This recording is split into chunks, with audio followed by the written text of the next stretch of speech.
नमस्कार दोस्तों, आज की इस वीडियो में क्लास 11 पॉलिटिकल साइंस का 28 फरवरी का प्रश्न बताने वाला हूं। फ्रेंड्स, 28 फरवरी को आपको यही प्रश्न देखने को मिलेंगे। अगर अभी तक आपने कुछ नहीं पढ़ा है दोस्तों तो कोई बात नहीं। अभी तक आपने कुछ नहीं पढ़ा है तो अभी आपके पास 10 दिन समय बचा हुआ है दोस्तों। 10 दिन में आप लोगों को मैं 3 सेट दूंगा। बस आप लोगों को 3 सेट पढ़ लेना है, ठीक है। कितना सेट पढ़ना है? मात्र 3 सेट पढ़ना है दोस्तों। यही तीनों सेट से आप जो है वो आपको एग्जाम में प्रश्न पूछा जाएगा। सारा सब्जेक्ट का मैं दोस्तों 3-3 सेट दूंगा और एक सेट में आपका टोटल 40 प्रश्न रहेगा। टोटल दोस्तों आपको एक जो सब्जेक्ट है आपका उसमें 120 प्रश्न पढ़ना और 120 प्रश्न में ही दोस्तों आपका 40 प्रश्न आपके एग्जाम में पूछे जाएंगे। ये मेरा गारंटी है, ठीक है। आप लोगों को कुछ नहीं पढ़ना है, बस यही तीनों सेट को पढ़ना है। आज मैं पॉलिटिकल साइंस का सेट 1 को बताने वाला हूँ, ठीक है। तो आप लोग वीडियो को पूरा देखिए ताकि आपका एक भी प्रश्न ना छूटे। और अगर आप लोग चैनल पे नए हैं तो चैनल को सब्सक्राइब कर ले और दोस्तों के साथ भी इसे शेयर करें ताकि वे लोग भी इसका लाभ उठा सकें। तो चलिए दोस्तों, वीडियो को बिना देर किए हुए स्टार्ट करते हैं। पहला प्रश्न देखिए आपके स्क्रीन पे है, संविधान सभा के लिए चुनाव कब संपन्न हुआ? 1945 में, 1946 में, 1947 में, 1948 में। तो इसका राइट आंसर हो जाएगा दोस्तों 1946 में। ऑप्शन नंबर बी जो है ये करेक्ट आंसर है। दूसरा नंबर प्रश्न देखिए, भारतीय संविधान को अपनाया गया, ठीक है। भारतीय संविधान के दोस्तों किसके द्वारा अपनाया गया था? संविधान सभा के द्वारा, भारतीय संसद के द्वारा, ब्रिटिश संसद के द्वारा, गवर्नर जनरल के द्वारा। तो इसका राइट आंसर हो जाएगा दोस्तों ऑप्शन नंबर ए, ठीक है, संविधान सभा के द्वारा। ऑप्शन नंबर ए जो है ये बिल्कुल करेक्ट आंसर है। तीसरा नंबर प्रश्न देखिए दोस्तों, तीसरा नंबर जो प्रश्न है, मौलिक अधिकार भारतीय संघ के किस भाग में वर्णित है? भाग 2 में, भाग 3 में, भाग 4 में, भाग 5 में। तो इसका राइट आंसर हो जाएगा दोस्तों भाग 3 में, ठीक है। ऑप्शन नंबर बी जो है ये बिल्कुल करेक्ट आंसर है। और अभी दोस्तों कितने मौलिक अधिकार हैं? तो टोटल 6 मौलिक अधिकार है, ठीक है। इसको भी आपको याद कर लेना है।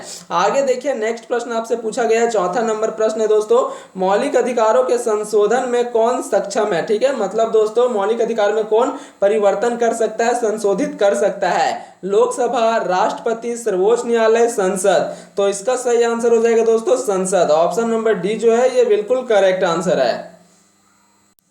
पांचवा नंबर प्रश्न देखिए दोस्तों, भारत में मनोनयन करने का अधिकार किसको है? राष्ट्रीय अध्यक्ष को, प्रधानमंत्री को, न्यायाधीश को, चुनाव आयोग को। तो इसका करेक्ट आंसर हो जाएगा दोस्तों ऑप्शन नंबर ए, राष्ट्रीय अध्यक्ष को। ऑप्शन नंबर ए जो है ये करेक्ट आंसर है। आगे देखिए दोस्तों 6 नंबर जो प्रश्न है वो आपका, भारत में किनके चुनाव में अनुपातिक प्रतिनिधित्व चुनाव प्रणाली अपनाई जाती है? राज्यसभा में, विधान परिषद सदस्य, राज्यपाल या फिर राष्ट्रपति। तो इसका करेक्ट आंसर हो जाएगा राष्ट्रपति, ठीक है। ऑप्शन नंबर डी जो है ये करेक्ट आंसर है। 7 नंबर प्रश्न देखिए दोस्तों, 7 नंबर जो प्रश्न है वो है, साधारण बहुमत प्रतिनिधित्व व्यवस्था के लिए गलत कथन है। इनमें से दोस्तों कौन सा जो है वो गलत है साधारण बहुमत प्रतिनिधित्व व्यवस्था के लिए? यह प्रणाली अत्यंत सरल है, इसमें विकल्प चुनने में कठिनाई नहीं होती, इसमें चुनाव परिणाम निकालने में कठिनाई नहीं होती, या फिर यह प्रणाली बहुत खर्चीली है। तो इसका करेक्ट आंसर हो जाएगा दोस्तों ऑप्शन नंबर डी, ठीक है। यह प्रणाली जो है वो बहुत खर्चीली है। ये जो कथन है वो आपका गलत है, ठीक है।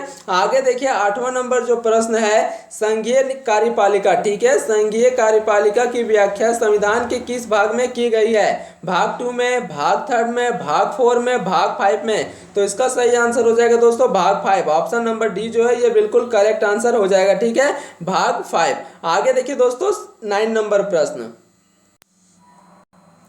भारतीय संविधान के अनुसार देश का प्रथम नागरिक कौन होता है? ठीक है, भारतीय संविधान के अनुसार देश का प्रथम नागरिक कौन होता है? तो दोस्तों देश का जो प्रथम नागरिक होता है वो राष्ट्रपति होता है। ऑप्शन नंबर बी जो है ये करेक्ट आंसर है। 10 नंबर प्रश्न देखिए, भारत का उपराष्ट्रपति, ठीक है, भारत का उपराष्ट्रपति किसका पदेन सभापति होता है? लोकसभा का, राज्यसभा का, विधानसभा का, इनमें से कोई नहीं। तो इसका करेक्ट आंसर हो जाएगा दोस्तों राज्यसभा। ऑप्शन नंबर बी जो है ये करेक्ट आंसर है। आगे देखिए 11 नंबर जो प्रश्न है, प्रधानमंत्री की नियुक्ति कौन करता है? तो प्रधानमंत्री को जो नियुक्ति है दोस्तों उसको राष्ट्रपति के द्वारा किया जाता है, ठीक है। प्रधानमंत्री की नियुक्ति राष्ट्रपति के द्वारा किया जाता है। ऑप्शन नंबर सी जो है ये करेक्ट आंसर है। आगे देखिए नेक्स्ट प्रश्न है 12 नंबर, लोकसभा अध्यक्ष अपना त्याग पत्र किसको देता है? तो जो लोकसभा का अध्यक्ष होता है दोस्तों, जो संचालन करता है लोकसभा का बैठक को, उसको त्याग पत्र जो है वह किसको देता है वो? तो वो आपका उपाध्यक्ष को देता है। ठीक है, ऑप्शन नंबर डी इसका करेक्ट आंसर है, लोकसभा उपाध्यक्ष को देता है। अगर यहीं पे पूछा जाए दोस्तों कि उपाध्यक्ष किसको जो है तो वो त्याग पत्र देता है, तो वो अध्यक्ष को देता है। ठीक है, अध्यक्ष देता है उपाध्यक्ष को और उपाध्यक्ष देता है आपका अध्यक्ष को। ठीक है, ये दोनों आपको याद करना है। आगे देखिए नेक्स्ट प्रश्न आपका 13 नंबर प्रश्न, भारत में किसे विधेयक को धन विधेयक कौन प्रमाणित करता है? राष्ट्रपति, प्रधानमंत्री, लोकसभा अध्यक्ष, वित्त मंत्री। तो इसका करेक्ट आंसर हो जाएगा दोस्तों ऑप्शन नंबर सी। ठीक है, लोकसभा अध्यक्ष। ऑप्शन नंबर सी जो है ये करेक्ट आंसर है। नेक्स्ट प्रश्न दोस्तों आपसे पूछा गया है, विधान परिषद के सदस्यों कितने वर्षों के लिए निर्वाचित होते हैं? तो ये दोस्तों 5 वर्षों के लिए होते हैं। ऑप्शन नंबर सी जो है ये करेक्ट आंसर है। ठीक है, सॉरी दोस्तों, यहाँ पे विधान परिषद पूछा गया है। ठीक है, विधान परिषद में जो होते हैं वो 6 वर्षों के लिए जो सदस्य है वो निर्वाचित होते हैं, और विधानसभा में आपका 5 वर्ष होता है। ठीक है, विधानसभा में 5 वर्ष और विधान परिषद में 6 वर्ष। ठीक है, आगे देखिए नेक्स्ट प्रश्न आपका 15 नंबर जो प्रश्न है, विधानसभा सदस्यों का निर्वाचन किसकी देखरेख में होता है? मुख्यमंत्री, राज्यपाल, उच्च न्यायालय, निर्वाचन आयोग। तो इसका करेक्ट आंसर हो जाएगा दोस्तों निर्वाचन आयोग। ऑप्शन नंबर डी जो है ये करेक्ट आंसर है। 16 नंबर प्रश्न देखिए दोस्तों, संविधान की व्याख्या करने का अंतिम अधिकार किसे प्राप्त है? ठीक है, राष्ट्रपति को, महान्यायवादी को, लोकसभा अध्यक्ष को, सर्वोच्च न्यायालय को। तो इसका करेक्ट आंसर हो जाएगा दोस्तों सर्वोच्च न्यायालय। ऑप्शन नंबर डी जो है ये करेक्ट आंसर है। नेक्स्ट प्रश्न देखिए 17 नंबर प्रश्न है, भारत में न्यायपालिका है। ठीक है, भारत में न्यायपालिका है राष्ट्रपति के अधीन, प्रधानमंत्री के अधीन, संसद के अधीन, स्वतंत्र। तो इसका करेक्ट आंसर हो जाएगा दोस्तों स्वतंत्र। ठीक है, भारत में न्यायपालिका जो है वह स्वतंत्र है। आगे देखिए नेक्स्ट प्रश्न 18 नंबर प्रश्न, उच्च न्यायालय के न्यायाधीश अपना त्याग पत्र किसको देते हैं? तो इसका करेक्ट आंसर हो जाएगा राष्ट्रपति को। ऑप्शन नंबर डी जो है ये करेक्ट आंसर है। नेक्स्ट प्रश्न देखिए दोस्तों 19 नंबर प्रश्न आपसे पूछा गया है, संघ और राज्यों के विधायी संबंधों का संचालन किन सूचियों के आधार पर किया जाता है? संघ सूची, राज्य सूची, समवर्ती सूची, इनमें से कोई नहीं। तो इसका राइट आंसर हो जाएगा दोस्तों ऑप्शन नंबर सी। ठीक है, समवर्ती सूची। ऑप्शन नंबर सी जो है ये करेक्ट आंसर है। नेक्स्ट प्रश्न देखिए 20 नंबर जो प्रश्न है, भारत में, ठीक है, भारत में सुदृढ़ केंद्र के साथ संघीय ढांचा का विचार कहां से लिया गया है? अमेरिका से, ऑस्ट्रेलिया से, कनाडा से, जर्मनी से। तो इसका करेक्ट आंसर हो जाएगा दोस्तों कनाडा। ऑप्शन नंबर सी जो है ये करेक्ट आंसर है। आगे देखिए 21 नंबर प्रश्न है, भारत में, ठीक है, भारत में निम्नलिखित में से किसके अंतर्गत पंचायती राज प्रणाली व्यवस्था की गई है? मौलिक अधिकार, मौलिक कर्तव्य, राज्य के नीति निर्देशक सिद्धांत, चुनाव आयोग अधिनियम। तो इसका करेक्ट आंसर हो जाएगा दोस्तों राज्य के नीति निर्देशक सिद्धांत। ठीक है, ऑप्शन नंबर सी जो है ये करेक्ट आंसर है। और राज्य के नीति निर्देशक तत्व में दोस्तों अनुच्छेद 40। ठीक है, इसको भी आपको याद कर लेना है। आगे देखिए आगे जो प्रश्न है 22वां नंबर प्रश्न, भारतीय संविधान के किस संशोधन में पंचायती राज संस्थाओं को संवैधानिक आधार प्रदान की गई? तो इसका राइट आंसर हो जाएगा दोस्तों 73वें संविधान संशोधन। ऑप्शन नंबर ए जो है ये करेक्ट आंसर है। ठीक है, आगे देखिए अगला प्रश्न है 23 नंबर प्रश्न, संविधान को, ठीक है, संविधान को एक पवित्र दस्तावेज किसने कहा? महात्मा गांधी, दीनदयाल उपाध्याय, बी.आर. अम्बेडकर, जवाहरलाल नेहरू। तो इसका राइट आंसर हो जाएगा दोस्तों B R. Ambedkar. Option number C जो है ये करेक्ट आंसर है। नेक्स्ट प्रश्न देखिए 24वां नंबर प्रश्न,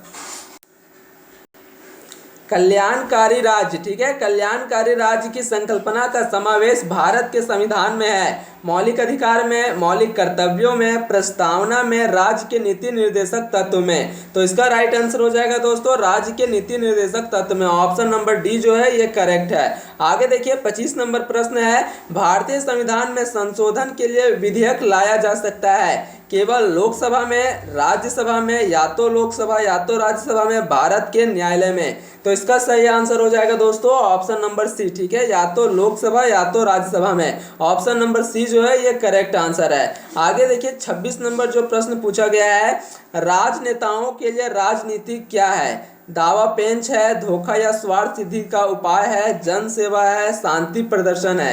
तो इसका सही आंसर हो जाएगा आपका जन सेवा। ऑप्शन नंबर सी जो है ये करेक्ट आंसर है। आगे देखिए अगला जो प्रश्न है 27 नंबर प्रश्न, इनमें से कौन राज्य शासन व सत्ता का अध्ययन करता है? नैतिक विज्ञान, राजनीतिक विज्ञान, लोक प्रशासन, इतिहास। तो इसका सही आंसर हो जाएगा दोस्तों राजनीतिक विज्ञान। ऑप्शन नंबर बी जो है ये करेक्ट आंसर है। 29 नंबर प्रश्न देखिए दोस्तों, अब पूछा गया है सरकार की नीतियों से असहमत होने पर क्या करना चाहिए। देश छोड़ देना चाहिए, सरकार को सत्ता से हटा देना चाहिए, सरकार से सौदेबाजी करनी चाहिए, नीतियों को बदलने के लिए अपनी सरकार को राजी हेतु शांतिपूर्ण विरोध करना चाहिए। तो इसका सही आंसर हो जाएगा दोस्तों ऑप्शन नंबर डी। ठीक है, ऑप्शन नंबर डी जो है ये करेक्ट आंसर है। नेक्स्ट प्रश्न देखिए, पूछा गया आपसे इनमें से कौन, ठीक है, इनमें से कौन राजनीतिक स्वतंत्रता नहीं है। वोट देना, आजीविका पाना, चुनाव में भाग लेना, सरकार को संवैधानिक तरीके, ये तीनों जो है दोस्तों ये आपका जो है वह राजनीतिक स्वतंत्रता है। ठीक है, ऑप्शन नंबर 20 का करेक्ट आंसर हो जाएगा आजीविका पाना। ठीक है, ये आपका राजनीतिक स्वतंत्रता नहीं है। आगे देखिए 30 नंबर प्रश्न है कौन स्वतंत्रता, ठीक है, कौन स्वतंत्रता की सुरक्षा नहीं देता। संविधान में वर्णित मौलिक अधिकार, देश में शासन का कानून, स्वतंत्र न्यायपालिका, राजनीतिक पार्टियां। तो इसका सही आंसर हो जाएगा राजनीतिक पार्टियां। ऑप्शन नंबर डी जो है ये करेक्ट आंसर है। आगे देखिए दोस्तों 31वां नंबर प्रश्न, व्यक्ति जो चाहे सो करे, उसके कार्यों पर कोई प्रतिबंध नहीं होना चाहिए। आप इस कथन को स्वतंत्र के किस रूप में रखेंगे। सामाजिक स्वतंत्रता, नैतिक स्वतंत्रता, अभिव्यक्ति की स्वतंत्रता, प्राकृतिक स्वतंत्रता। तो इसका करेक्ट आंसर हो जाएगा दोस्तों प्राकृतिक स्वतंत्रता। ऑप्शन नंबर डी जो है ये करेक्ट है। 32 नंबर प्रश्न देखिए, फ्रांसीसी क्रांतिकारियों का क्या नारा था। स्वतंत्रता, समानता, भाईचारा, ये तीनों नारा था दोस्तों फ्रांसीसी क्रांतिकारियों का, इसलिए इसका सही आंसर हो जाएगा ऑप्शन नंबर डी, इनमें से सभी। नेक्स्ट प्रश्न देखिए 33 नंबर प्रश्न है, भारत में असमानता नहीं है। धन संपदा में, अवसर में, शक्ति में, नागरिकता में। तो इसका करेक्ट आंसर हो जाएगा दोस्तों नागरिकता में। ऑप्शन नंबर डी जो है ये करेक्ट आंसर है। 34 नंबर प्रश्न देखिए, प्राचीन भारतीय समाज में न्याय का संबंध था शांति से, शक्ति से, आदर से, धर्म से। तो इसका करेक्ट आंसर हो जाएगा धर्म से। ठीक है, ऑप्शन नंबर सी जो है ये करेक्ट आंसर है। 35 नंबर प्रश्न देखिए दोस्तों, न्याय का मतलब क्या है। ठीक है, न्याय का मतलब क्या है। अपने मित्र का भला करना, अपने हितों की रक्षा करना। ऑप्शन नंबर बी जो है दोस्तों वो है दुश्मनों का नुकसान करना, व्यक्तियों को उसका वाजिब हिसाब देना। तो इसका सही आंसर हो जाएगा ऑप्शन नंबर डी, इसका जो है दोस्तों बिल्कुल करेक्ट आंसर हो जाएगा व्यक्तियों को उसका वाजिब हिसाब देना। आगे देखिए 36 नंबर जो प्रश्न है, जीवन का अधिकार किस तरह का अधिकार है। ठीक है, जीवन का अधिकार किस तरह का अधिकार है। तो ये दोस्तों प्राकृतिक अधिकार है। ऑप्शन नंबर डी जो है ये करेक्ट आंसर है। आगे देखिए 37 नंबर प्रश्न है, प्राकृतिक आधार, ठीक है, प्राकृतिक अधिकार की सुरक्षा करना किसका दायित्व है। व्यक्ति का, समाज का, राज्य का। ऑप्शन नंबर डी है दोस्तों परिवार का। तो इसका सही आंसर हो जाएगा राज्य का। ऑप्शन नंबर सी जो है ये बिल्कुल करेक्ट आंसर है। 38 नंबर प्रश्न है दोस्तों, अधिकार, ठीक है, अधिकार के वैधानिक सिद्धांत के अनुसार अधिकार किसकी उपज है। कानून का, व्यक्ति का, परिवार का, समाज का। तो इसका सही आंसर हो जाएगा कानून का। ऑप्शन नंबर ए जो है ये करेक्ट आंसर है। आगे देखिए 39 नंबर प्रश्न पूछा गया है, एक व्यक्ति के द्वारा घर में टेलीफोन लगवाने के लिए आवेदन दिया गया, 2 माह बीत जाने पर भी घर में टेलीफोन नहीं लगा। व्यक्ति जो है वह देरी का कारण जानने के लिए किस अधिकार का प्रयोग करेगा। राजनीतिक अधिकार का, नैतिक अधिकार का, सूचना अधिकार का, मानव अधिकार का। तो इसका सही आंसर हो जाएगा दोस्तों सूचना अधिकार। ऑप्शन नंबर सी जो है ये करेक्ट आंसर है। आगे देखिए लास्ट नंबर जो प्रश्न पूछा गया दोस्तों 40 नंबर प्रश्न, भारत में नागरिकता के संबंध में कानून बनाने का अधिकार किसको है। मुखिया को, राष्ट्रपति को, संसद को, प्रधानमंत्री को। तो इसका सही आंसर हो जाएगा संसद। ऑप्शन नंबर सी जो है ये बिल्कुल करेक्ट आंसर है। ये था दोस्तों 40 महत्वपूर्ण सवाल सेट 1। इसी प्रकार से मैं आप लोगों को 2 सेट और दूंगा। बस आप लोगों को एग्जाम से पहले ये 3 सेट को अच्छे तरीके से पढ़ लेना है, याद कर लेना है, क्योंकि दोस्तों यहीं से आप लोगों के एग्जाम में सारा प्रश्न पूछा जाएगा। दोस्तों अगर वीडियो अच्छी लगी हो तो चैनल को सब्सक्राइब कर ले, वीडियो को लाइक कर ले, दोस्तों के साथ ज़्यादा से ज़्यादा शेयर करें। मिलते हैं दोस्तों नेक्स्ट वीडियो में, तब तक के लिए जय हिंद, जय भारत।